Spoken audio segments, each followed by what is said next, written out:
გამარჯობა, ეთერშია სოლიდარობის სტუდია და გადაცემას გაუძღვები მე დავით ახვლედიანი. ჩვენი დღევანდელი სტუმრები გახლავთ პარტია სოლიდარობა მშვიდობისთვის თავმჯდომარე მიხეილ ჟღენტი და გენერალური მდივანი თემურ ფიფია. მოგესალმებით ბატონებო, მადლობა რომ გვეწვიეთ სტუდიაში. მოგესალმებით, მადლობა მოწვევისათვის, მივესალმებ პატრიოტულ მაყურებელს. ბატონ მიხეილ, მოდით დავიწყოთ თქვენით, თქვენ ბრძანდებოდით მოლდოვაში ვიზიტით და შეხვდით მოლდოვის ხელისუფლების ყოფილ ხელისუფლების წარმომადგენლებს დავაზუსტებ უშუალოდ პრეზიდენტ დოდონს და გაიმართა მთელი რიგი შეხვედრები. რაზე იყო საუბარი? საინტერესოა ჩვენი მაყურებლისთვის, რა თემები იქნა განხილული ამ შეხვედრის დროს და როგორია თავად განწყობა მოლდავეთის მოსახლეობაში, როგორც ვიცით, უკმაყოფილოები არიან ამჟამინდელი ხელისუფლების ქმედებებით, ვიცით რომ პერმანენტულად დაძაბულობაა, რიტორიკა არის, ისიც ვიცით რომ ანტირუსული რიტორიკა ხელისუფლების მხრიდან, რომელიც არის ევროკავშირის მიერ მოყვანილი ხელისუფლებაში და თუ შეიძლება უფრო ამ დეტალების შესახებ რომ გაამახვილოთ ყურადღება, ისაუბროთ მეტ დეტალზე, ასე ვთქვათ. მოგესალმებით, დიდი მადლობა. ჩვენი დელეგაცია მიწვეული იყო 11-12 სექტემბერს მოლდოვაში, ქალაქ კიშინიოვში, სადაც გაიმართა მრგვალი მაგი და ქართველი და მოლდოველი პოლიტიკოსების, ექსპერტების თან ერთად ეს ეძღვნებოდა საქართველოს და მოლდავეთის ურთიერთობას გზას დამოუკიდებლობისკენ, თუ როგორ გავიარეთ ჩვენ ეს გზა, ეს 32-13 წელი საქართველოს და მოლდოვამ, რადგანაც ჩვენ როგორც ყოფილი პოსტსაბჭოური ქვეყნები გარკვეულწილად ერთ და იგივე პრობლემების წინაშე დავდექით, ერთ და იგივე გამოწვევები ჰქონდა, როგორც ტერიტორიულ მთლიანობასთან, ასევე ეკონომიკასთან დაკავშირებით, ასევე იმ სოციალურ საკითხებთან, რომელიც დღეს კიდე აწუხებს მოლდოვას, რა თქმა უნდა, ჩვენც და ყველა პოსტსაბჭოურ ქვეყანას. როგორი რა შედეგი დადგა იმ წლების განმავლობაში, როდესაც ჩვენ მივიღეთ დამოუკიდებლობა და გამოვაცხადეთ, რომ ჩვენი ქვეყნები არიან სუვერენული, დამოუკიდებლები, მაგრამ პრაქტიკულად ჩვენ აღმოჩნდით დასავლეთის პრაქტიკულად წნეხის ქვეშ და გავხდით მათი ინტერესების გამტარებლები, რამაც ძალიან სამწუხარო შედეგები გამოიღო, ახლა მოგეხსენებათ საქართველოსთვის. ეს იყო ტერიტორიების დაკარგვა, მოსახლეობის გადინება, ანალოგიური მდგომარეობა არის მოლდოვაში. მე მინდა მადლობა გადაუხადო მოლდოვის მხარეს, ყველა იმ ექსპერტს, დეპუტატს, პოლიტიკოსს, რომელმაც მონაწილეობა მიიღო ამ შეხვედრაში. ძალიან დიდი ინტერესი იყო, ძალიან დიდი სითბოთი, დიდი ინტერესით დახვდნენ საქართველოს დელეგაციას, რომლის შემადგენლობაში შედიოდა ბატონი თემურ მაისურაძე, ბატონი გოჩა სოფურაშვილი, ბატონი ვიქტორ კუსიანი, ბატონი ირაკლი უბილავა, ბატონი ვასილ კაპანაძე და ბატონი ნიკოლოზ ბიცაძე და თქვენი მონამორჩილი. ძალიან დიდი სითბოთი, დიდი ინტერესი არის საქართველოს მიმართ ამე თუ განსხვავება აი ეკონომიკურ ზრდასთან დაკავშირებით, რომელიც მოლდოვაში სამწუხაროდ არის 0.1% ეკონომიკური ზრდა, ჩვენ გვაქვს 9% და აი ძალიან აინტერესებდა ჩვენ მოლდაველ კოლეგებს, რითი იყო ეს განპირობებული, რატომ მოხდა ასე და რა წინაპირობები იყო ამისთვის. ჩვენ შევეცადეთ გაგვემართა ის რეალური სურათი, რომელიც საქართველოში არის. რომ ჩვენ მიუხედავად არნახული ზეწოლისა დასავლეთიდან, რისგან ვერ თავისუფლდება მოლდოვა დღესდღეობით კიდევ, ჩვენ მოვნახეთ საქართველოს მოსახლეობა, ხელისუფლება და ამაში ტრაბახიც არ მიყვარს, მაგრამ გარკვეული წილი ჩვენი კოლეგების, ჩვენი პარტიის და ჩვენი მხარდამჭერების და ჩვენი მეგობრებისა რომ მოვახდინეთ გარკვეული დივერსიფიკაცია და მოხდა ყველაზე მთავარი რაც არის რუსეთთან, რომელთანაც სამწუხაროდ ჩვენ არ აქვს დიპლომატიური ურთიერთობა, არის პირველ მეორე ადგილს იყოფს როგორც ეკონომიკური პარტნიორი თურქეთთან ერთად და ამან კიდე სხვა პირობებმა ირანთან ურთიერთობამ დაუშვათ, იგივე ჩინეთთან ურთიერთობამ, ეკონომიკის დივერსიფიცირებამ ისევ მეორე და ჩვენ აი ეს გამოცდილება, რაც ჩვენ გავიარეთ და რანაბიჯების გადავდგით, ჩვენმა ექსპერტებმა, ჩვენმა პოლიტიკოსებმა, რომელიც იყო დელეგაციაში, განმარტეს და ახსნეს ის წინაპირობები, ის მდგომარეობა რაცაა და რაც ყველაზე მთავარია, ჩვენ ვთქვით, რომ დასავლეთი უკვე, რა თქმა უნდა, დღეს ის დასავლეთი არა, რომელიც იყო 20-25 წლის წინ, თუნდაც 10 წლის წინ, მაგრამ ну ისინი მაინც გვეპოტინებიან, განსაკუთრებით მოლდოვასთან დაკავშირებით ხო საპარლამენტო არჩევნებია ხო მინდა აღვნიშნო რომ 28 სექტემბერს მოლდოვაში არის საპარლამენტო არჩევნები და იქ პრაქტიკულად ორი ძირითადი კოალიცია არის, ეს არის სანდუს დღევანდელი მოქმედი პრეზიდენტის კოალიცია და მეორე არის პატრიოტთა ალიანსი, კოალიცია, რომელსაც ხელმძღვანელობს ყოფილი პრეზიდენტი, მეხუთე პრეზიდენტი მოლდოვის, ბატონი დადონი, იგორ დადონი, რომელიც მეორე დღეს დაესწრო ჩვენ კონფერენციას, ქონდა ჩვენთან შეხვედრა, მოგვახსენა თავის შეხედულება ქვეყანაში მიმდინარე პროცესებზე. კიდევ ერთხელ ჩვენ ერთმანეთს მადლობა გადაუხადეთ და ჩვენმა დელეგაციამ მოიწვია ჩვენი მოლდოველი კოლეგები საქართველოში, რომ ჩატარდეს მსგავსი მრგვალი მაგიდა და ალბათ არჩევნების შემდეგ იმედია ყველაფერი კარგად იქნება, იქ ეს შეხვედრა შედგება. აღინიშნა ის ვითარება და ის საფრთხეები, რომელიც რა თქმა უნდა საქართველოსაც ჰქონდა, აქვს და ჯერ არ არის ეს რუბიკონი გადალახული. ну თუ დასავლეთმა დაინახა რომ ისინი კარგავენ გავლენას, არ არის გამორიცხული რომ იქ დნესტრისპირეთში მოხდეს სამხედრო კონფლიქტი და ამით როგორც სხვა ქვეყნებში დღევანდელმა მოქმედმა ლიდერმა, ქალბატონმა გაიხანგძლოს თავისი არსებობა, რომ ძალიან თანაბრად მიდიან ეს ორი კოალიცია, ოპოზიცია და მართველი გუნდი, ძალიან თანაბრად მიდიან წინასაარჩევნო მარათონში და რიგ რაიონებში, რა თქმა უნდა, ოპოზიცია უფრო დიდი სიმპათიებით სარგებლობს, გარკვეული, კი არა, რეალური მიზეზების გამო, იმიტომ რომ ამ წლების მანძილზე მათ ვერ შეძლეს იმის დამტკიცება მოსახლეობისთვის, რომ დასავლეთთან და ევროპასთან ინტეგრირება არის უკეთესი, მიუხედავად იმისა, რომ ბელორუსი, მოლდოვა გახლავთ კანდიდატი ქვეყანა ევროკავშირში შესვლის კანდიდატი ქვეყანაა და ჩვენ თანამემართებაში ერთი ნაბიჯის წინ არის ამ კუთხით, მაგრამ ეკონომიკურად ჩვენი ეკონომიკური მდგომარეობა, როგორც თვითონ ჩვენი მეგობრები აღნიშნავდნენ კიშინიოვში, ჩვენ გაცილებით წინა ვართ ეკონომიკურად და უფრო კარგი სურათი არის ამ კუთხით. გამომდინარე აქედან კიდევ ერთხელ აღვნიშნავ იმ მნიშვნელობას, რაც აქვს რეალური სურათის დანახვას და იმ რეალობას, რომელშიც აღმოჩნდით ჩვენ.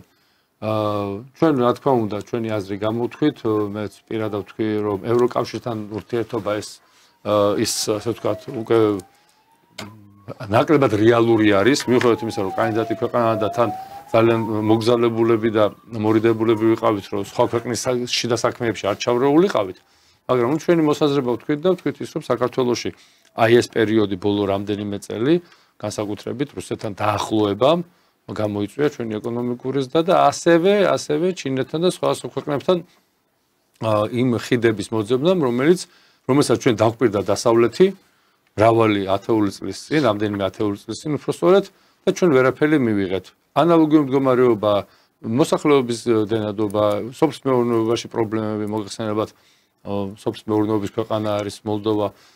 აი თითქმის ჩვენ და აი აღმოსავლეთ თანამშრომლობაშიც კი ერთად ვიყავით დაჯგუფებულები უკრაინასთან და საქართველო, უკრაინა, მოლდოვა და ბელორუსი თუ არ ვცდები. აზერბაიჯანი. არა. აღმოსავლეთ თანამშრომლობაში? არა მგონი. ნუ არა, ახლა განსხვავებული მნიშვნელობა. თავარი რომ ჩვენ ერთ სიბრტყეში გაგვიხილავდნენ და ნუ ჩვენ ნახეთ უკრაინის ევროპისკენ სწრაფამ სადამდე მიიყვანა ეს ქვეყანა და ანალოგიურ მდგომარეობაში რომ აღმოჩნდეთ არც ჩვენ და მართლა დაიფაროს არც მოლდოვა საჭიროა მოსახლეობის მხრიდან უფრო მეტი აქტივობა და რაც თავარია გაკეთდეს დასკვნა. ანუ დასკვნა არის გასაკეთებელი შემდეგი. რა მივიღეთ ჩვენ ამ 30 წლის განმავლობაში იმ დაპირებებით, რომელიც იყო დასავლეთისგან და რა შეიძლება მივიღოთ იმ დასავლეთისგან, იმ ევროკავშირისგან, რომელიც უკვე ბოლო ამოსუნთქვაზეა და მე განვაცხადე, რომ ამ კონფიგურაციით, აი რა მდგომარეობაში დღეს ევროკავშირია, დაახლოებით რამდენიმე წლის შემდეგ ევროკავშირი არ იარსებებს. რა თქმა უნდა, ეს ქვეყნები არც არ გაქრება, მაგრამ აი ამ კონფიგურაციაში და ვინმეს დღეს იმედი ქონდეს ბატონო დავით, ევროკავშირის და ევროკავშირში რაღაცა ურთიერთობის რო ჩვენ ან მოლდოვა ან სხვა ქვეყნები რომელიც მიისწრაფიან იქ რაღაცას მიიღებენ და ამავდროულად მოვიყვანეთ ბალტიისპირეთის მაგალითი იმ ქვეყნების მაგალითი რომელიც შევიდნენ ევროკავშირში და ეკონომიკური ზრდის მაგალითად ქონდა სტაგნაცია ანალოგიური მოხდა ევროკავშირში გაწევრების შემდეგ იმ ქვეყნებში მათაც დაკარგეს მოსახლეობის გარკვეული ნაწილი და ამიტომ ბევრი დრო რო აღარ დაუთმოთ ამ სიტუაციას ჩვენ ვიზიტს და გადმოვიდეთ საქართველოს პრობლემებზე ალბათ ვიტყოდი რომ კიდე ერთხელ უნდა ჩვენ მოსახლეობამ უფრო წინ და უფრო დიდი ხნით ადრე გაათვისნობიერა ჩვენ ამ კუთხითაც წინა ვართ რომ დასავლეთთან ურთიერთობა ეს არის პრაქტიკულად უკვე დამღუპელი და ჩვენ დავღუპეს მათ და მივიღეთ ის რაც მივიღეთ და მეორეა რომ მოლდავეთის და სხვა ქვეყნებშიც ეს გამოფხიზლება იგრძნობა იმიტომ არის რომ 50-50-ზე მიდის ახლა წინა საარჩევნო კამპანია და ეს საფინიშო სწორზე არიან გასულები და აქედან მინდა კიდევ ერთხელ მადლობა გადაუხადოთ ჩვენი დელეგაციის წევრებს იმ მაღალი კომპეტენციისთვის რომელიც აჩვენეს ჩვენ მიწვეული ვიყავით რამდენიმე ტელეარხზე იყო ძალიან ბევრი ინტერვიუ და იმ მაღალი კომპეტენციისთვის რომელიც ჩვენმა ექსპერტებმა აჩვენეს და განმარტეს ის მდგომარეობა რაცაა საქართველოში და ამავდროულად ძალიან დიდი მადლობა მოლდოველ კოლეგებს რომელმაც მაქსიმალური გააკეთეს იმისთვის რომ ჩვენი მუშაობა ყოფილიყო ნაყოფიერი და მაქსიმალურად ღია ყოფილიყავით ერთმანეთთან ურთიერთობებში და გქონოდა იმის საშუალება რომ დავინახოთ მთავარი რამ ეს არის შეცდომები და რომ ჩვენ უკვე შეცდომის დაშვების უფლება არ აქვს ეს არის ალბათ ბოლო წელი როდესაც მსგავსმა ქვეყნებმა უნდა გადაწყვიტონ თავისი ბედი და კიდევ ერთხელ ვიმეორებ საფრთხე ბატონმა დადონმაც ამაზე ისაუბრა საფრთხე იქ კიდე არ არის მოხსნილი იმის რომ შეიძლება კონფლიქტი მოხდეს და თვითონ ბატონი დადონი და მისი ჯგუფი ძალიან კოალიცია ძალიან აქტიურად არის და იმედიანად არის განწყობილი აი ჩვენთან შეხვედრის შემდეგ დაახლოებით 1 საათში უკვე რეგიონში გაემგზავრნენ ისინი და ძალიან მადლობა გადაგვიხადა ჩვენი ვიზიტისთვის იმ შეხვედრებისთვის რომელიც ჩავატარეთ და კიდევ ერთხელ თავსნებას ვიცემ ჩვენი დელეგაციის სახელით კიდევ მადლობას მოუხდი და იმედი გვაქვს რომ ჩვენ უახლოეს პერიოდში ოქტომბრის თვეში იმედი მაქვს რომ ჩვენ მოლდოველ კოლეგებს ვიხილავთ საქართველოში და ჩვენ ღირსეულ მასმეძლობას გავუწევთ. კი ბატონო და ეს მოლდოვის თემა რო დავხუროთ თემო თქვენთან გადმოვალ ბატონ მიხეილი საუბრობდა რომ იქ თანაბრად არის ელექტორატი დაყოფილი ანუ პროდასავლელები და თქვათ პირდაპირ პრორუსები ანუ რუსეთს დიდი გავლენა აქვს ახლა მოლდოვა ვიცით პატარა რესპუბლიკა იყო საბჭოთა დროსაც აგრარული ქვეყანა რომელიც პრინციპში თავის ინახავდა იმ პერიოდში და ეს მოსახლეობის უკიდურესი სიდუხჭირე რაც ბოლო 20-30 წელი რაც იქ ფიქსირდება და ვნებათაღელვაც არაერთხელ ყოფილა ხომ არ არის ეს ანალოგი მათი მეზობელი რუმინეთის მაგალითი მინდა მოვიყვანო იქაც თუ გახსოვთ არჩევნების დროს ჯერ გაიმარჯვა კანდიდატმა რომელიც პრინციპში უფრო იყო ნაციონალურ ღირებულებებზე ორიენტირებული, თუმცა მერე, დააბრალეს მას აი ამ გლობალისტურმა ძალებმა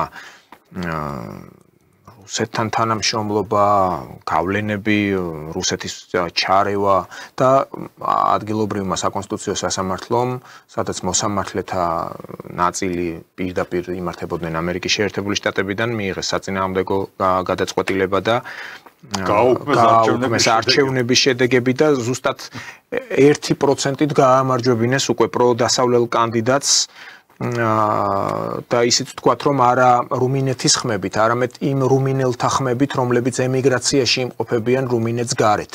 აი ამ ხმებით მოხდა უკვე იმ კანდიდატის გამარჯვება. ხომ არ ფიქრობთ რომ სადაც ახლა სანდუ პროდასავლელი ხელმძღვანელი ამ ქვეყნის კიდევ შეიძლება დასავლეთმა ესე ვთქვათ მოახერხოს ჩარევა და მიუხედავად საწინააღმდეგო განწყობებისა კვლავ მოიყვანოს ან სანდუ ან რომელიმე სხვა პროდასავლელი ლიდერი. მოგესალმებით კიდევ ერთხელ ძალიან გავს მოლდოვის ბედი საქართველოს ბედს მოლდავეთის SSR საბჭოთა სოციალისტური რესპუბლიკამ ხედველობაში იგივე პრობლემები გააჩნია დაახლოებით რა პრობლემებიც გააჩნია საქართველოს ეს პრობლემები საბჭოთა კავშირის დანგრევას უკავშირდება იქაც არის სეპარატისტული რეგიონი დრესტესპირეთის რეგიონი რომელიც იყო მოლდოვეთის საბჭოთა სოციალისტური რესპუბლიკის ნაწილი რომელსაც სხვათა შორის არ ცნობს როგორც დამოუკიდებელ ქვეყანას არც ერთი სხვა ქვეყანა მათ შორის რუსეთი ჩვენ სამწუხაროდ ასე მდგომარეობა გვაქვს, რომ აფხაზეთსა და ცხინვალის რეგიონს, სამხრეთ ოსეთის რესპუბლიკას ცნობს რამოდენიმე ქვეყანა, უფრო უარესი მდგომარეობა გვაქვს ამ თვალსაზრისით, მაგრამ საერთო ჯამში ჩვენი ბედი და მათი ბედი დაახლოებით აი პოსტსაბჭოთა ისტორიას რო გადავხედავთ, ერთი და იგივე ხაზები შეინიშნება, როგორც მოლდოვას, ესა საქართველოს გამოიყენებს განსაკუთრებით დასავლეთი, როგორც საჯილდაო ქვას. როგორც მოლდოვა, ისე საქართველო დღემდე გამოყენებულია როგორც იარაღი, გეოპოლიტიკური იარაღი, მათი მთავარი მოწინააღმდეგის საპირწონედ, რუსეთის საპირწონედ. და მოლდოვა უფრო პატარა რესპუბლიკაა, უკიდე უფრო პატარა ვიდრე საქართველო და უფრო ახლოს არის ევროპასთან, აქედან გამომდინარე დასავლეთის გავლენები იქ ძალიან ძლიერია, მაგრამ მეორეს მხრივ მე არ მიწყნოს საქართველოს საზოგადოებრივობა, მაგრამ იქ შეგნებულობის უფრო მაღალი დონეა ვიდრე ჩვენთან. წარმოიდგინეთ, რუმინეთი გვერდზეა, რომელთანაც ახლოს არიან მოლდოვეთი, აი როგორც ერი, რომ კულტურულადაც ახლოს არიან და არის ძალიან დიდი ცნობა, რომ მოლდოვეთი გაერთიანდეს რუმინეთთან. ძალიან ბევრს აქვს რუმინული პასპორტი. ძალიან ბევრს აქვს ევროკავშირის პასპორტი. მოლდოვეთში და განუზომლად დიდია გავლენა დასავლეთისა, ევროპისა, ევროკავშირისა მოლდოვაზე, აი ამ პატარა რესპუბლიკაზე. იმის გათვალისწინებით, რომ იგივე პრობლემები გააჩნია რუსეთთან, რაც ჩვენ გაგვაჩნია. ხო, ბაბატეთ, ახლა გამოგადგებათ საუბრის დასაგრძელებლად. ესე იგი, რუმინეთის პრეზიდენტი პირდაპირ აცხადებს, უკვე ბოლო რამდენიმე თვეა, რომ თქვენ თუ არ აირჩევთ სანდუს, თქვენ აღმოჩნდებით გაიზიარებთ საქართველოს ბედსო და მეკითხებია, რა ბედი გაქვთ ასეთიო, ანუ ის გულისხმობს, რომ გარუსდება მოლდოვა და რატომღაც აწვდიან მოსახლეობას, რომ საქართველო არის გარუსებული და ოცნების ხელში საქართველო წავიდა რუსეთის მხრიდან და ჩვენ მოგვიწია იმის დადასტურება, რომ არავითარი პრორუსული ხელისუფლება საქართველოს არ ყავს, არავითარ რუსეთისკენ საქართველო არ მიდის, უბრალოდ ჩვენ ავირჩიეთ ის გზა, რომელიც ჩვენთვის არის ხელსაყრელი და იგივე მოუწოდეთ მოლდოველ ხალხს და იგივე მოუწოდეთ ჩვენ კოლეგებს, რომ გადაცემებში მოვიღეთ მონაწილეობა, დასამალი არ არის, რომ აქ არ არის საუბარი გარუსებაზე, ან პრორუსულობაზე, აქ საუბარი საკუთარი ინტერესების გატარებაზე. აი როგორი ისაა აქ ბატონ თემურ მაპატიეთ, როგორი ისაა აქ აი აღებული პოსტულატი, რომ თქვენ საქართველოს ბედს გაიზიარებთ და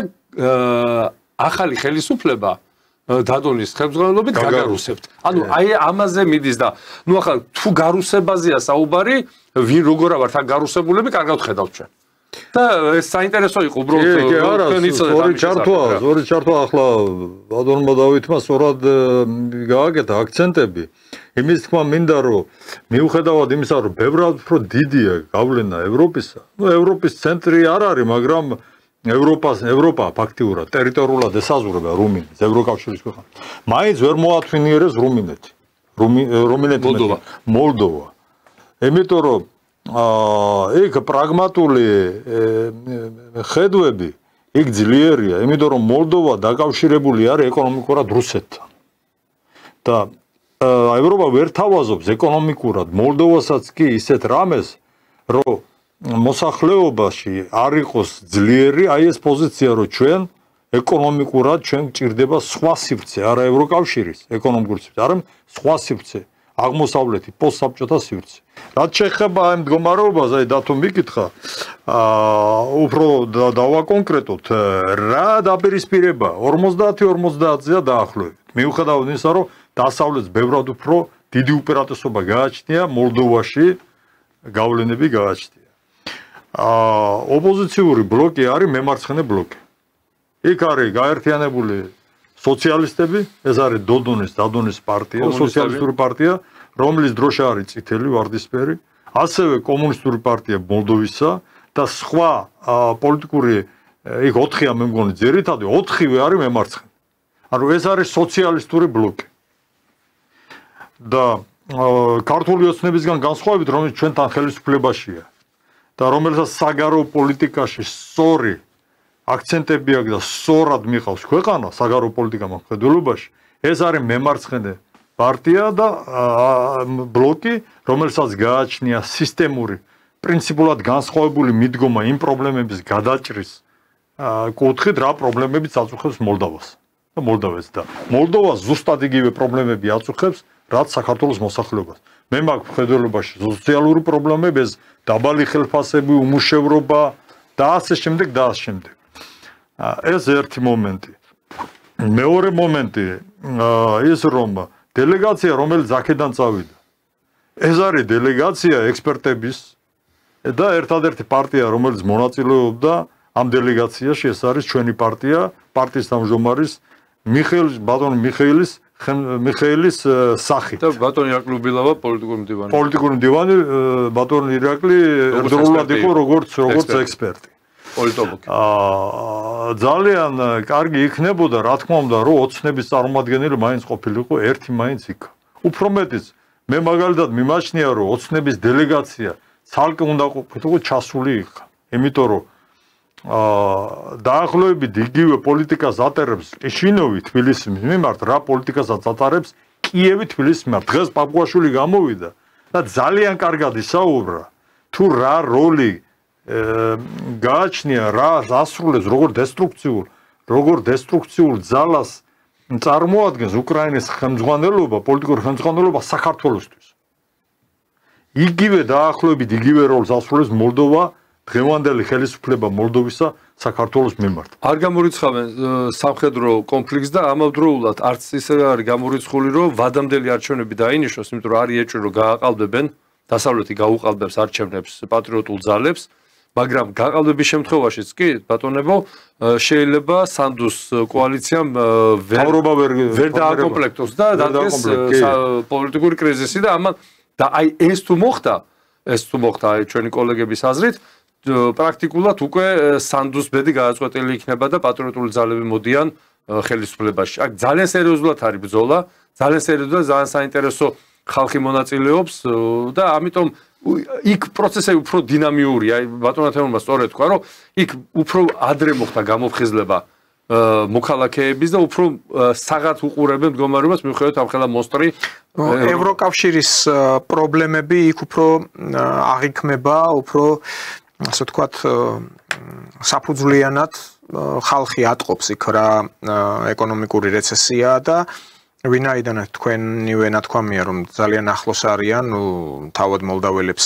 უმეტესობას რუმინული პასპორტებიც აქვთ აღებული ხვდებიან რომ არც ისე ეს დასავლური მედია რომელიც ავრცელებს ინფორმაციას ასეთი როგორი კარგი გაერთიანებაა და სიცოცხლის უნარიანი და მზარდი პერსპექტივები წინამდვილეში საპირისპირო მდგომარეობაა ამჟამად. სანდუს აქ მოქალაქეობა რუმინეთის რიგ მინისტრებს აქვს ანუ რუმინეთის მოქალაქეები მართავენ ქვეყანას.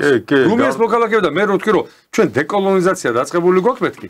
თუმცა ახლა ეკონომიკურ პრობლემებს რა თქმა უნდა საქართველოს რაც არის უცხოეთში ამას არ შევეხებოდი და არ არის ეს ის დღის წესრიგი მაგრამ ანუ რუმინეთი უყურებს როგორც თავის ტერიტორიას რომელსაც ერთი სული აქვს როდის ჩაკლავს. გარდა იმისა რომ მთავრობის წევრებია იქ ძალიან დიდი მნიშვნელობა აქვს იმას რომ მოსახლეობის სერიოზულ ნაწილს გააჩნია რუმინეთის პასპორტი. ეს იმას ნიშნავს რომ ის მუშაობის უფლება მას ევროკავშირის პასპორტია და მუშაობის უფლება აქვს ყოველგვარი ვიზის გარეშე, დამატებითი პრობლემების გარეშე, ვიზები ჩვენც არ აქვს ევროკავშირთან, მაგრამ ძალიან ბევრი მუშაობს იქ მიუხედავად ამისა, მიუხედავად მოლდოვის მოსახლეობაში ძალიან აი იმის თქმა მინდა კიდევ ერთხელ ვიმეორებ, ძალიან ძლიერია მისწრაფება იქითკენ რომ ეკონომიკურად ინტეგრირება მოხდეს მოლდოვისა პოსტსაბჭოთა სივრცეში, იმიტომ რომ ეკონომიკურად მოლდოვას აქვს ისევე როგორც საქართველოს ინტერესები აი ამ სივრცეში. მოლდოვაში წარმოებული პროდუქცია ევროპაში ვერ იყიდება, იქ კონკურენციას ვერ უწევს. რა არის იგივე პროდუქცია დაახლოებით ღვინოა იქაც, ციტრუსებია იქაც, ხილია იქაც, როგორც საქართველოში. და აქედან გამომდინარე, ხედავენ რომ თქვათ რომ საქართველოსდან წაიღეს თავის დროზე ხილი, ანუ აქ იგულისხმება თავად ნერგები. ძალიან კარგი ვაშლის ასევე ღვინის საღვინე კი საბჭოთა პერიოდში ხაციტელი გამოდის მოლდოვაში ოფიციალურად რეგისტრირებული სომხეთშიც გამოდის ხაციტელი და საფერავიც სომხური იმით ეტიკეტით რა თქმა უნდა ასე რომ გარდა ამისა ჩვენ გავახსენებთ ჩვენს მაყურებელს რომ აი გუამი მქონდა იქ მე შემეშალა ბელორუსია იყო იმის წევრი, მაგრამ გუამის ეგრეთ წოდებული გუამი, გახსოვთ თქვენ, ეს არის სარტყელი, ანტირუსული სარტყელი იყო. სუამი ჩვენებურად სუამი, რომელშიც გაერთიანებული იყო საქართველო, უკრაინა, მოლდოვა და აზერბაიჯანი.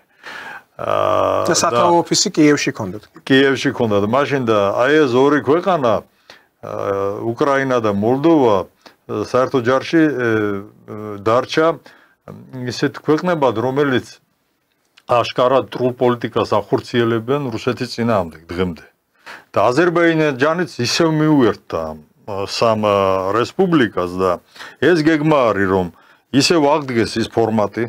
სამხრეთ კავკასიაში მაშინ სომხეთი არ იყო ამ ფორმატის წევრი, მაგრამ უკვე იმ შემთხვევაში თუ საქართველოში შეიცვლება ხელისუფლება, ჩვენ გავხდებით აი ამ ფორმატის აღდგენა მოხდება. ანტირუსული კოალიციის წევრი. დიახ და ჩვენ ვიქნებით ერთ-ერთი ისეთი საკმაოდ ცენტრალური შეიძლება ითქვას როლსაც კი შევასრულებთ ამ ანტირუსულ სარტყელში და პაპუაშვილი დღეს რო გამოვიდა ამ საფრთხეზე ისაუბრა ზუსტად, რომ ეს საფრთხე არ არის ბატონო ჩემო ჯერ ნეიტრალიზებული, უფრო მეტიც ჩვენ გვინდა გავაფრთხილოთ. დიდი ხანია ვაფრთხილებთ და კიდევ ერთხელ რომ არ არის მიუხედავად იმისა, რომ ქართული ოცნება ასე თუ ისე თავის მდგომარეობას სტაბილურად ინარჩუნებს, როგორც მართველი ძალა.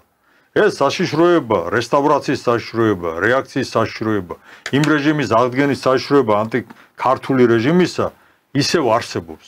4 ოქტომბერს თვითონ ქართული ოცნება ალაპარაკდა დღეს კონკრეტული მონაცემებიდან გამომდინარე ბოლო ესე იგი შემთხვევებიდან გამომდინარე ის ასაფეთქებელი ნივთიერებები, რომელიც შემოვიდა უკრაინიდან, ბატონო ჩემო, ეს აი ფული, შავი ფულის გათეთრება 650 დაახლოებით მილიონ დოლარი, 9 მილიარდზე მეტი ფულია, რომელიც ასევე უკავშირებენ დესტაბილიზაციის გეგმებს. აქ და ოპოზიციის აი ამ გეგმებს 4 ოქტომბერს, ეგრეთ წოდებულ მშვიდობიან დამხობას თვითონ უკავშირებენ. არა რიგითი წევრები ქართული ოცნების, არამედ ქართული ოცნების ლიდერები და ეს არ არის ეს საფრთხე რეალურია და მოუწოდებთ ჩვენ ქართულ ოცნებას, რომ დაახლოებით იგივე პოზიცია აჩვენონ საქართველოს მოსახლეობას, რასაც აჩვენებს თუნდაც აი მოლდოვაში აი ეს ოპოზიციური ბლოკი. სისტემური მიდგომაა საჭირო.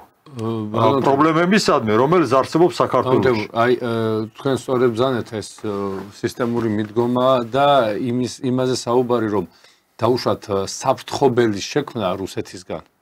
საფრთხობელის შექმნა. საქართველოში კარგი კულტივაცია განიცადა ამან. ანუ ნოყიერი ნიადაგი მიიღო. იქაც არის, აი ზუსტად აი ახლა როდესაც სანდუს ძალიან გაუჭირდა მისი რუმინელი კოლეგა, ანუ მისი პატრონი თუ უფროსი თუ როგორც გინდა დავარქვათ, პირდაპირ ამბობს, რომ თქვენ დადგებით საქართველოს გზაზეო და გვეკითხებოდნენ რა გზაზე ხართ ამისთანაზე დამდგარი, რომ ჩვენ მოსახლეობას ამით აშენებენ. ნუ თქვენ გზა ის არის ჩვენი ექსპერტები, ეკონომისტები, ვინც არიან პროფესორები, ამბობენ რომ ჩვენი არის 9% და ამას ასაბუთებდნენ როგორ მოხდა საქართველოს ეკონომიკის ზრდა, რამ გამოიწვია და ერთ-ერთი სერიოზული ფაქტორი ეს არის რუსეთთან ურთიერთობის, რუსეთთან ბაზარი, ეკონომიკური ურთიერთობა რო არ შეცვლა და ამაზე კოალიციას არ შეუერთდა, სხვათა შორის ხო, მაგაზე იყო საუბარი, ჩვენ არ შეუერთდით არც სანქციებს რაღაც 1, 2, 3 სანქციის გარდა, რაც ჩვენ საბანკო სისტემას პრაქტიკულად გააჩერებდა, მაგრამ ფაქტი ისაა, რომ ჩვენი მოსახლეობის მიუხედავად აი ამ განწყობებისა, ეს ნაბიჯი გადაედგა და ჩვენ ეს ვიგზენით, ხო? მოლდოვა ზუსტად მზად არის ახლა და იქ ნახევარს კიდე ერთხელ 50% მზად არის ამისთვის, რომ მისცეს ხმა ოპოზიციურ პარტიას, იმიტომ დაინახეს ამ მდგომარეობა. დიფერენციაცია ხელფასებში, ზოგს სიტყვაზე 10 ლარი აქვს მუშას და დასაქმებულს და ბიზნეს შეიძლება ქონდეს 300 ლარი. ანუ კატასტროფული ანალოგიური მდგომარეობა. ისევ საერთოდ არც ერთი სახელმწიფო ბანკი არ არსებობს. ანუ სახელმწიფო კაპიტალზე დაფუძნებული ბანკი არ არის. ისევე როგორც ჩვენთანაც სამწუხაროდ, ხო? ანუ ერთ-ერთში, მაგრამ ოპოზიცია ამ პრობლემებზე საუბრობს და სისტემური მიდგომაა. ჩვენთან ოპოზიცია საუბრობს აზე, შენ წადი, მე უნდა მოვიდე.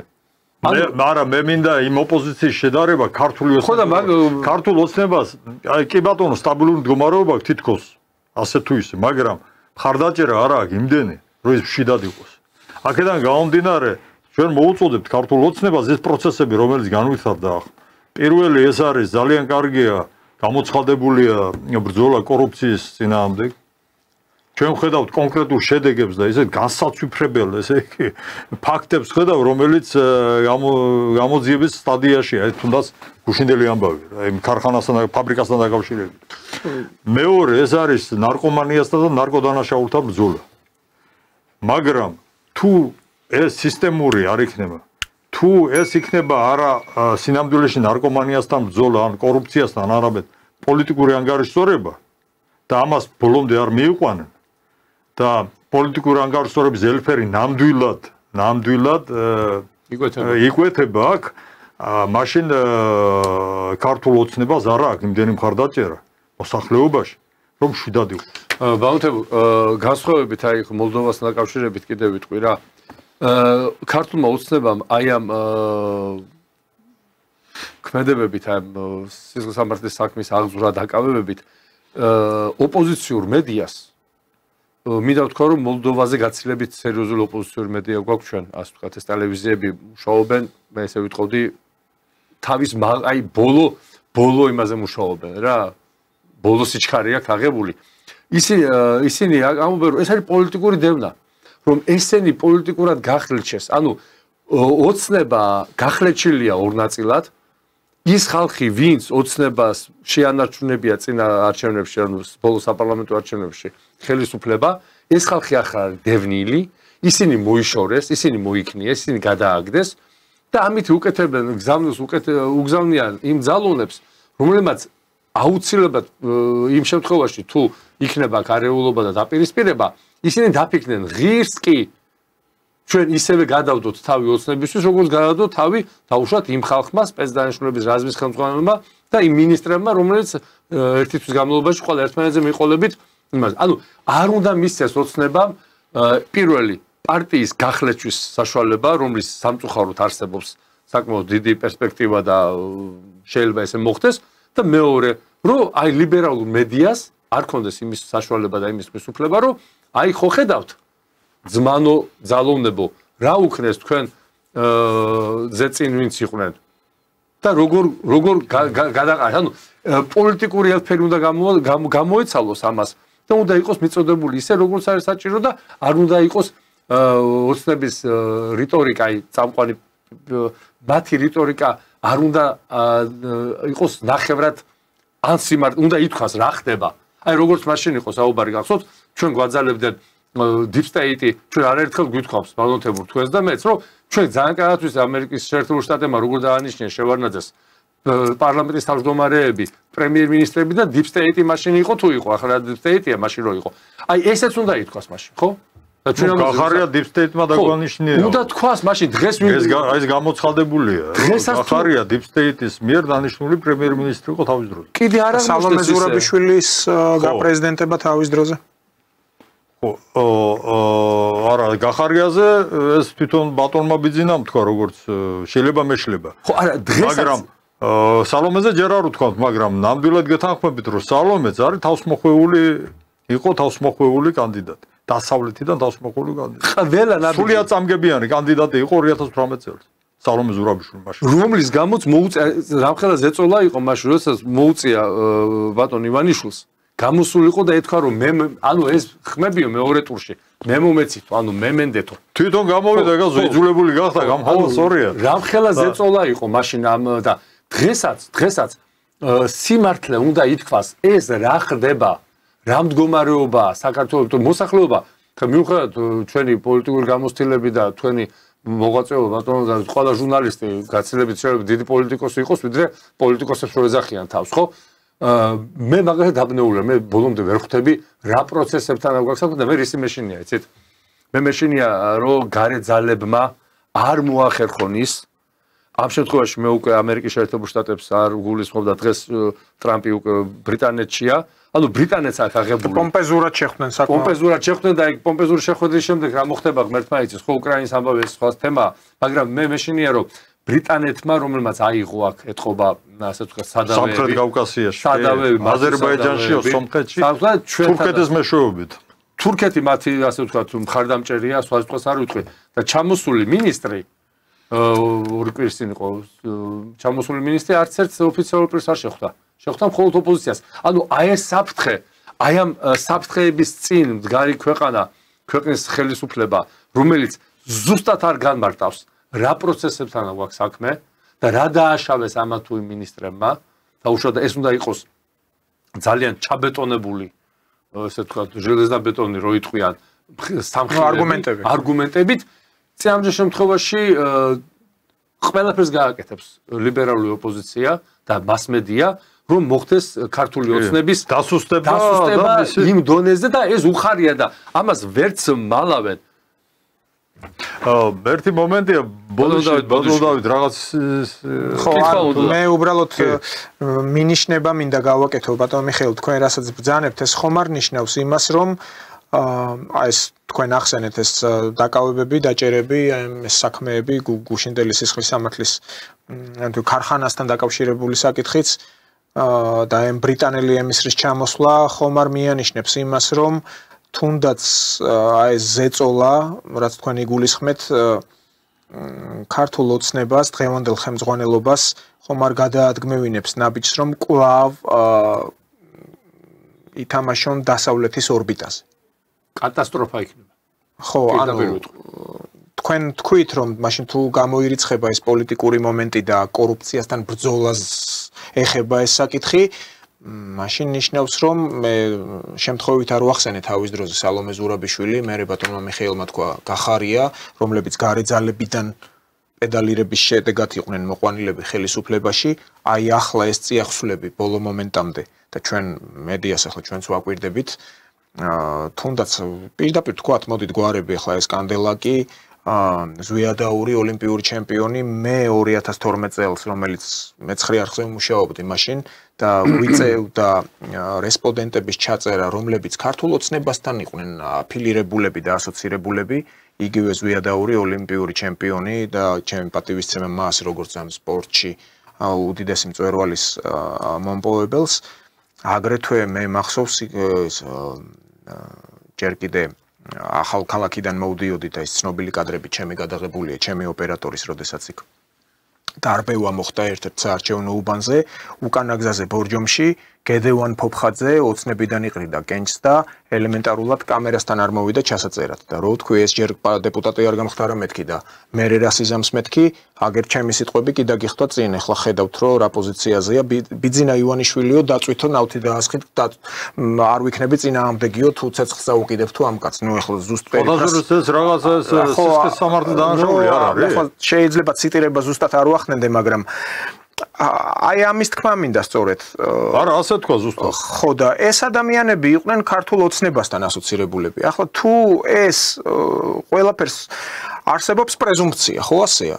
უნდა დამტკიცდეს ეს. თუ მართლა იყო ეს ამხელა თანხის გაფლანგვა, აქცენტები რაზე კეთდება, თქვენ ასევე ისაუბრეთ ყოფილძალოვანი მინისტრების მოხსნაზე, ანუ თანამდებობიდან ისე, ანუ ჩანაცვლება ხდება. აქ რაზეა საუბარი? ვისთვის ხდება ეს ჩანაცვლება, რომ Deep State-მა, სახელმწიფო დეპარტამენტმა მიექვსმა, ანუ ლონდონში იხილონ, რომ ქართული ოცნება კვლავ ცდილობს გადმოეწყოს პროდასავლურ ლიანდაგებზე? ამდენი წიაღსვლების შემდეგ, რო საუბარია, რომ ევროკავშირი ახლა სადაცა დაშლის პირასაა და რეცესიაა, ანუ რა გამოდის, ისევ ერთი და იგივე წრეზე მოგვიწევს სიარული. აი ბატონ მიხეილ, თქვენ ხშირად ახსენებთ ხოლმე, რომ 30 წელი ერთი და იგივე წრეზე დავდივართ, შედეგი არ არის ნგრევის და ვითარების გაუარესების გარდა რა მივიღეთო.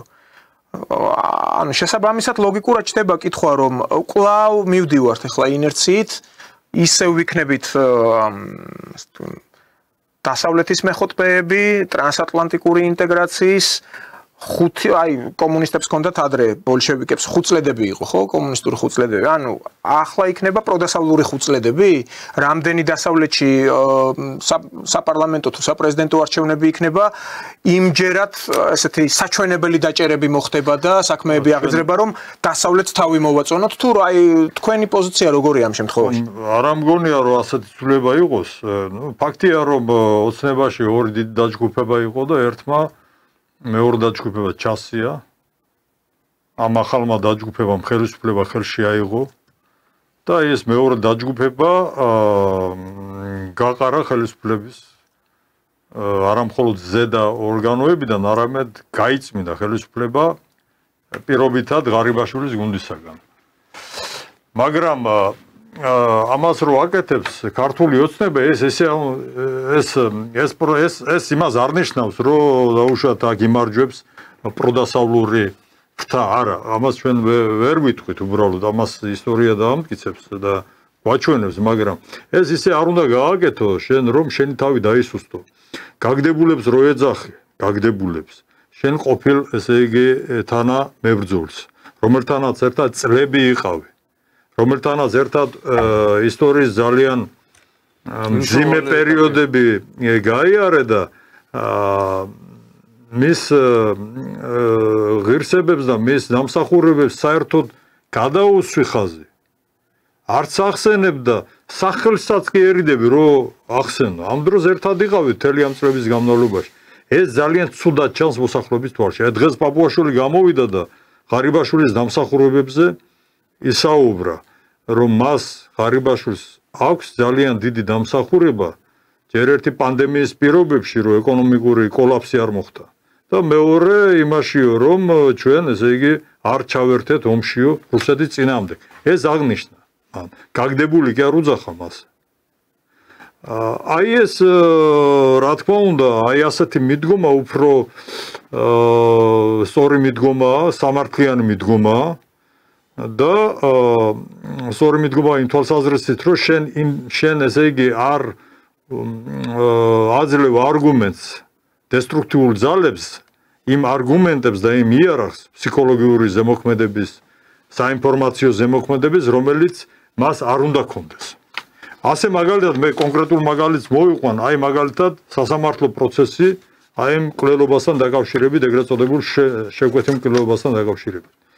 ახლა ელისო კილაძე თუ შემიყვარდებოდა მე არ მეგო ეს ადამიანი და პირდაპირ შეიძლება ითქვას რომ ეს ქალი აი მისი ეს ქალბატონი ჟურნალისტურ გამოძიებას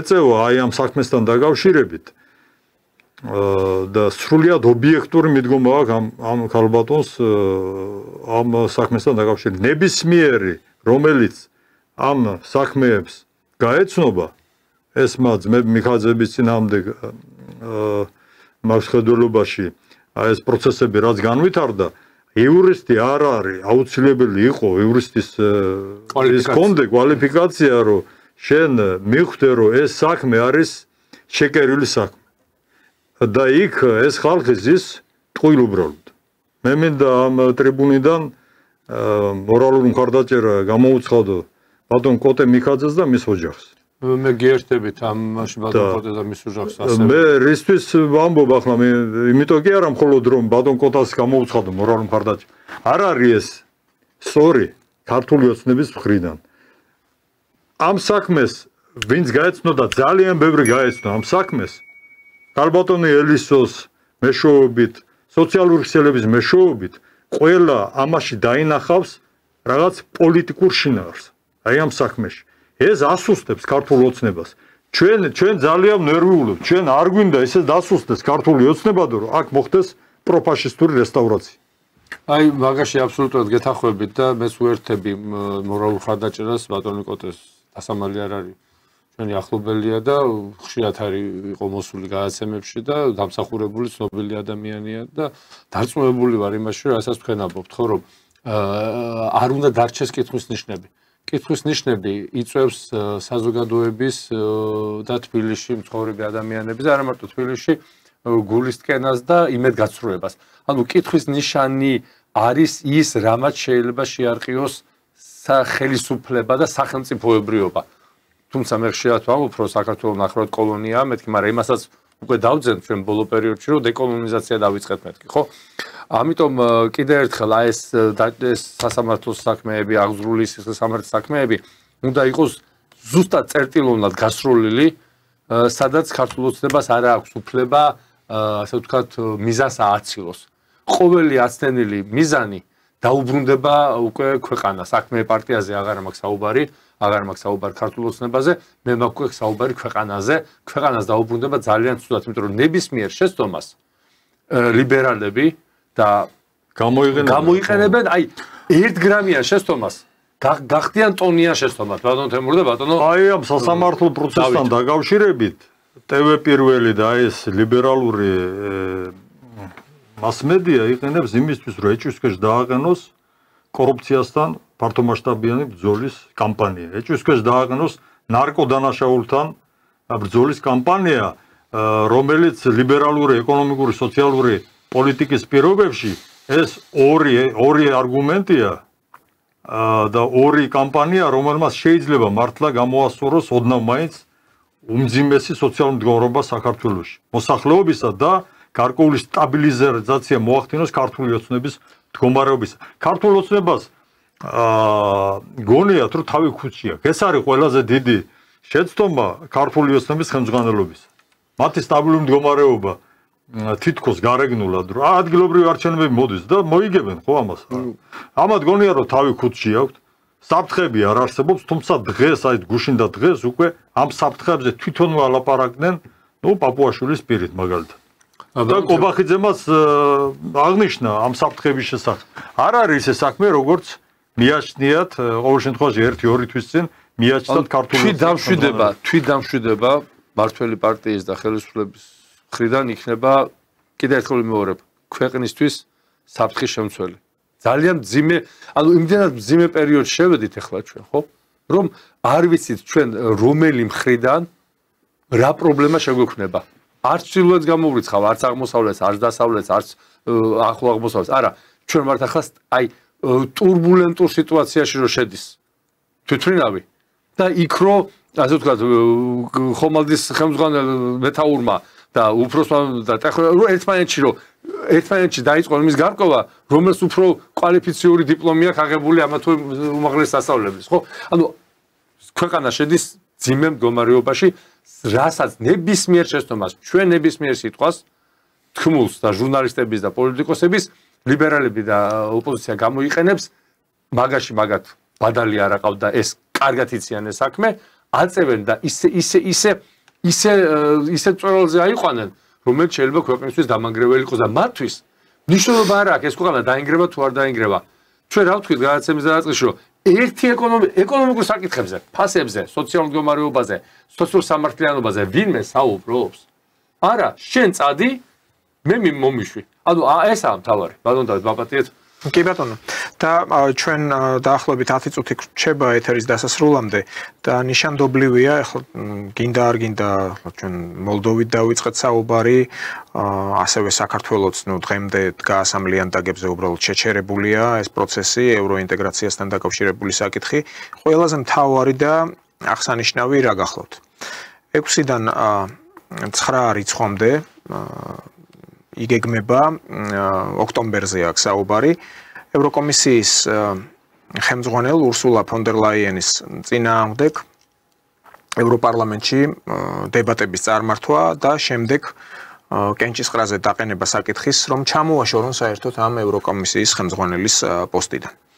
და უპრეცედენტო რატომ გახლავთ ეს? ორმა ფრაქციამ ურთიერთ დაპირისპირებულმა ფრაქციამ შეიტანა, თქვენ გახსოვთ, რომ მანამდეც იყო ერთი მცდელობა, თუმცა მაშინ ევროპარლამენტის დიდმა ნაწილმა მაინც ხარი დაუჭირა ფონ დერ ლაიენის თანამდებობაზე ყოფნას და იქ 175 წინააღმდეგი იყო 300 რაღაცა დეპუტატების წინააღმდეგ 320 თუ 325 ახლა ციფრი ზუსტი არ მახსოვს.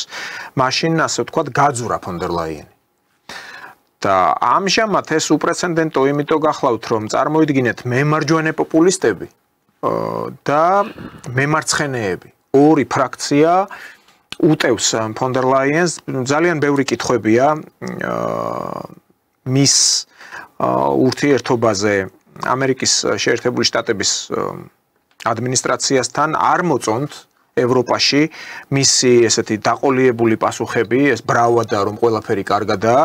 და ასევე იხსენებენ ამ ეგრეთ წოდებულ Pfizer Gates, რომელიც უკავშირდება უშუალოდ ფონ დერ ლაიენს და მის ოჯახს, ანუ მის მეუღლეს.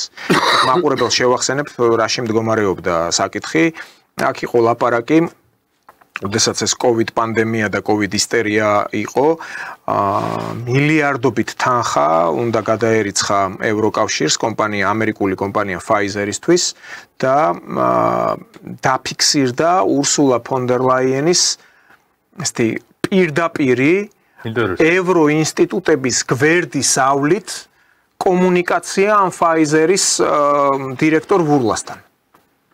შემდეგ უკვე როდესაც გაჟონა ამ ინფორმაციამ და New York Times-მა დაწერა ამის შესახებ და მოსთხოვეს თავად ევროპაში ბრიუსელში ქალბატონ von der Leyen-ს რომ გაასაჯაროვეს შენი ურთიერთობა ამ Pfizer-ის კომპანიის დირექტორთან მან ესე ძალიან ბანალურად, ძალიან მარტივად თქვა რომ უბრალოდ ეს მიმოწერა წამეშალაო. ხვდებით და აქ არის საუბარი მილიარდების გათეთრებაზე. ჯერ ხო ისედაც გვახსოვთ საქართველოს რა მდგომარეობაში ჩააგდეს. აქ მე გულისხმობ ამ ყველა ნიღბებით რო დადიოდა. ხო, დღეს თუ დააკვირდებით არავით არის სტატისტიკა, გასაგებია რომ ოფიციალურად ჩახსნილად გამოცხადდა მსოფლიო ჯანდაცვის ორგანიზაციის მიერ ეს პრობლემა, რომ პანდემია ოფიციალურად დასრულდა, მაგრამ სტატისტიკა მაინც ხო უნდა წარმოებდეს რამდენი დაავადდა. კაციშვილი ამაზე ხმას არ იღებს. და ეს von der Leyen იყო ამ ყველაფერში ჩართული. ახლა არ არის ეს ქალბატონი გამჭირვალე ამ თავის ქმედებებში და ორი ფრაქცია, ევროპარლამენტის ორი ფრაქცია, რომელიც აყენებს ამ საკითხს, მოლოდინი არის, რომ ოქტომბერში მას უნდობლობის ვოტუმი საბოლოო ჯამში შედგეს. ეს ხალი არის მთავარი გამხმოვანებელი ევროკავშირის პოზიციების საქართველოს მიმართ. აი რაზე შეიძლება აქ იყოს საუბარი? ჩვენზე აგორებენ კასრს, როგორც იტყვიან ხოლმე გამოთქმაში. თქვენ როგორ წარმოგიდგენიათ ბატონო მიხეილ, ხლა ევროკავშირში რომ კარგად არ არის საქმე და თუნდაც ქართული ოპოზიცია იმაზე განიცდის, რომ არიქა ევროკავშირიო სავიზო რეჟიმს, უვიზო რეჟიმს გაგვიუქმებსო, აქ როგორ უნდა ვიყოთ, თქვენ როგორ ფიქრობთ, როგორია საქართველოს ხელისუფლების მიდგომები და პერსპექტივები აი ამ გადასახედიდან? პირველ რიგში დაახლოებით 3 წუთი მე 3 წუთი კი ბატონო. პირველ რიგში ძალიან რთული არის ამის გაუქმება, ამას პროცედურები ჭირდება და მე გამოვთქვამს რომ სანამ მივლენ ისინი საბოლოო წერტილამდე იქ სხვა პროცესები იქნება და ჩვენთვის არ ეცხელებათ და ჩვენც არ ექნებათ ამის დრო. უმძიმესი პროცესები არის. აუცილებლად უნდა დავინახოთ ეს ძალიან დიდ კონტექსტში, დღევანდელი ვიზიტი ტრამპის ბრიტანეთში, უკვე მეორე ვიზიტი ამ ერთ წელიწადში. ეს იმას ნიშნავს, რომ უკვე ძალიან სერიოზული საფინანსო საკრედიტო პრობლემები დადგა მსოფლიოში და ბრიტანეთი ეს ის ქვეყანაა, რომელიც ერთ-ერთი დამფუძნებელი იყო ამ ეგრეთ წოდებული FRS-ის და აქ სხვა საუბრები მიდის, რა თქმა უნდა, უკრაინა, ეს არ არის მარტო უკრაინა და რუსეთი, ანალოგიურ კონტექსტში არის განხილული ეს მოცემულობა, ანალოგიურ კონტექსტში არის მოცემულობა აი თუნდაც აი ქალბატონის ბედიღბალი, რომ ეხლა გადაწყდება და არ გადაწყდა 1 წლის წინ. და შეიძლება ორ თვეში ეს პროცესი დაჩქარდეს და ის აღმოჩნდეს იქ საჯერ არს და რაც მთავარია ამ პროცესებიდან გამომდინარე საქართველოს ხელისუფლებას მართებს იყოს მაქსიმალურად ფრთხილი რომ არ კანკარა არ გადაიწიოს ისე რომლის მერე უკვე წითელი ხაზები გადალახული იქნება და ამის ამოქმედება და ამის ამოწევა შეუძლებელი გახდება. კიდევ ერთხელ ვიმეორებ, ჩვენ გვაქვს ძალიან ბევრი მაგალითი, როდესაც მამანს და მამას ეგონა რომ გაივაკა, იპოვნა ახალი კოლეგები, ახალი პარტნიორები, ახალი ორგანიზაციები და აი გუშინ ძალიან ისეთი რამ მოხდა რა საინტერესო, რუსეთმა 10 დღით შეუწყვეტა სომხეთს გაზის მიწოდება და ეს არის არგუმენტირებული რომ არის და დღეს ვიგებთ რომ სომხეთი დაუშვებს რუსულ საბანკო კარტებს წარმოადგენს. ანუ ნახეთ როგორი მარტივად და ელემენტარულად არის. ხო არავით არის თოფი, არავით არის გულდამშენი, არ გავარდნილა, უბრალოდ თქვა რემონტზე დავაყენე გასადენი. 10 დღე გაგრძელდება თუ 10 კვირა ეს უკვე არავინ არ იცის. და ანუ შენ კიდე ერთხელ ვიმეორებ და ამით შენ საქართველოს ხელისუფლებამ კიდე ერთხელ მოუწოდებ დღეს კიდე როგორც არასდროს აქტუალური ხდება რუსეთთან დიალოგის დაწყება.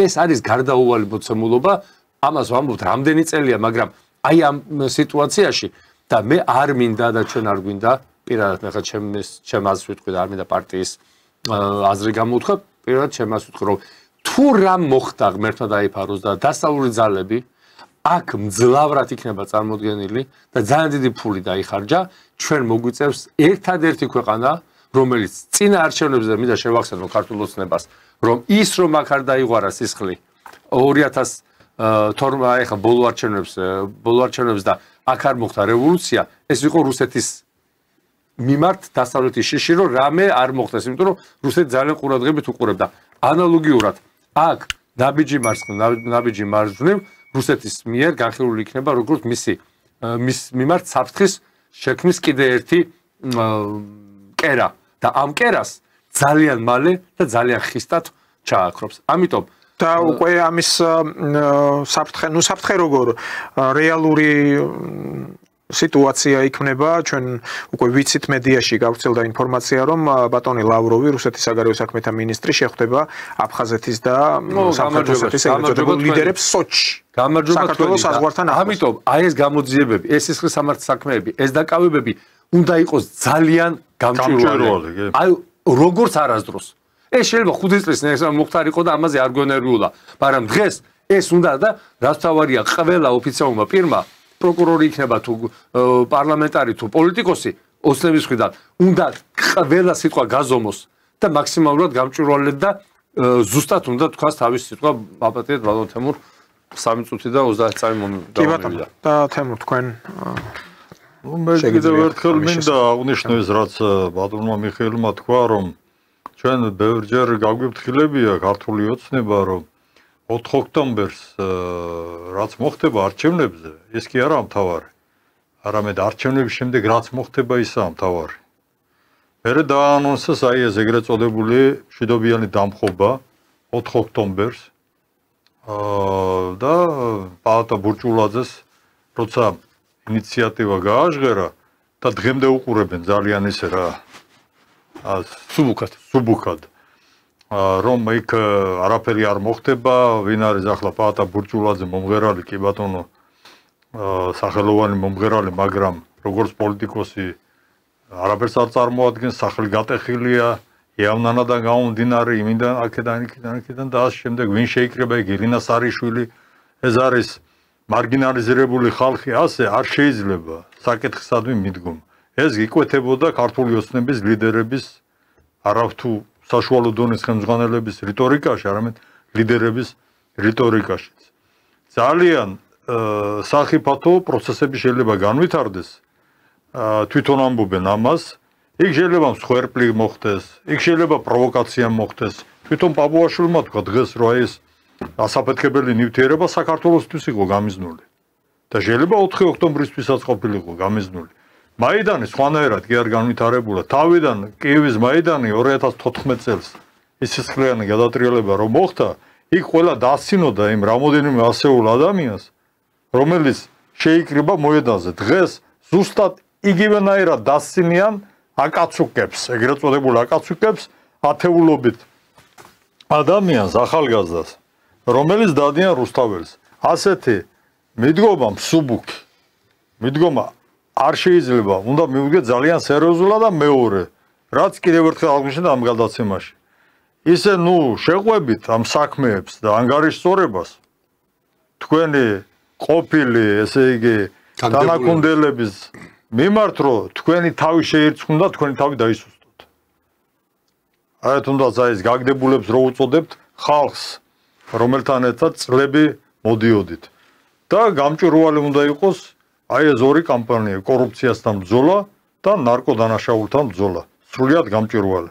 და კიდევ ერთხელ არ შეიძლება აი ეს სასამართლო პროცესი ჯერ არ მე მგონი გაიმართა 1-2 ხო? აი თუნდაც აი ეს შემთხვევა გამოძიების პროცესი, რომელიც მიმდინარეობს, ძალიან გვაგონებს მიხეილ სააკაშვილის დროს თუ როგორ იძიებოდა საქმე. ზეწოლებით, შეკერილი საქმეებით, ესე იგი აშკარად, ესე იგი გამოძიება რაღაცას ისეთ ცდილობს, რომელიც დაკავშირებული არ არის სამართლიანობის დადგენასთან. მოთხოვ ნებისმიერ კიდევ ერთხელ ხაზი გაუსვათ, ნებისმიერ შეცდომას, ნებსი თუ უნებლიეთ ჩადენილს დასავლელი კურატორები გამოაყენებენ მათ წარმომადგენლებს და ეს ტელევიზიები ჩასაფრებულები არიან რამე იპოვნონ რომ ეს ამისგან მერე ასე ქარიშხალის შექმნა ან არაფრისგან. აი ესაა საფრთხე. ანუ იყავით სამართლიანი ყველას მიმართ. დიდი მადლობა მოგზაურობისთვის. მე მაყურებელს შევახსენებ, ჩვენი სტუმრები იყვნენ პარტია სოლიდარობა მშვიდობისთვის თავმჯდომარე მიხეილ ჟღენტი და გენერალური მდივანი თემურ ფიფია. ჩვენ შევხვდებით ზეგ 16 საათზე. მადლობა ყურადღებისთვის. ნახვამდის. ნახვამდის.